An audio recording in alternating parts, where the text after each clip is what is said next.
Today's topic, creativity and stress. You might have noticed that sometimes when you have a lot of work, it is hard to come up with new ideas. Heck, even thinking of something to eat, it's kind of hard sometimes. The creative and outside-the-box thinking is also affected by those outside factors. Let's see how. So let's imagine a stressful situation.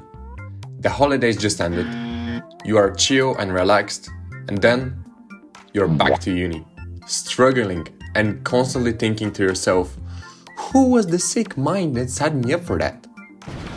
Turns out, I don't really have to imagine. Anyway, you might be guessing that so much stress can be good for your brain, and you'd be right. When we feel stressed, our body activates the fight, freeze, or flight response, which can hamper creativity. Stress overwhelms the mind with pressure, anxiety, and worry, limiting the brain's capacity to wander freely.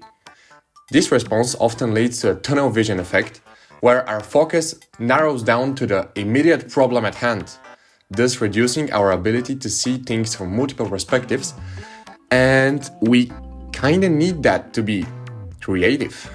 Yeah. The creative thinking usually uses three large-scale systems in the brain, specifically the default network for generating novel concepts, the executive control network for exerting control over these concepts, and the silence network that switches between these networks during creative cognition. Stress affects the connections and balance between these three so much that chronic stress can lead to permanent negative effects on creativity. However, it is very important to mention that moderate stress, on the other hand, can stimulate motivation and alertness, thus boosting our creativity.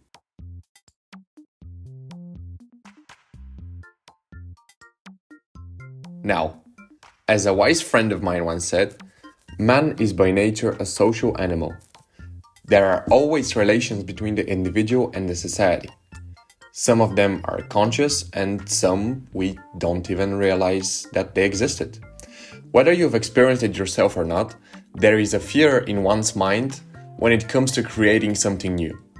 It often stems from the pressure to conform to social norms and the fear of judgment.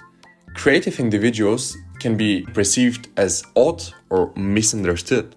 There is this thing called the imposter syndrome, where individuals doubt their accomplishments and fear being exposed as a fraud. This can lead to one avoiding to engage in creative activities due to a fear of not being good enough or not living up to the perceived standards and expectations.